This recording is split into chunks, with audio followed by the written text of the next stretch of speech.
Hi everyone, so this patio area behind me here that I built has a hidden fire pit. I'll show you how it works.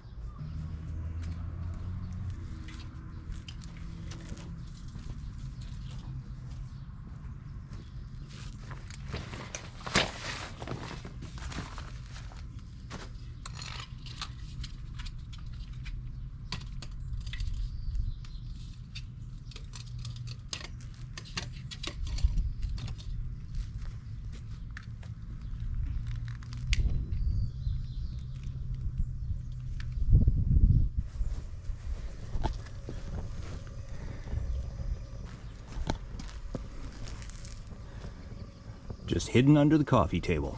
Now if you want to see how I did this, check out my Patio Paver time-lapse video. Check out that Paver Patio time-lapse video. It shows you how this whole thing was built. Thanks for watching.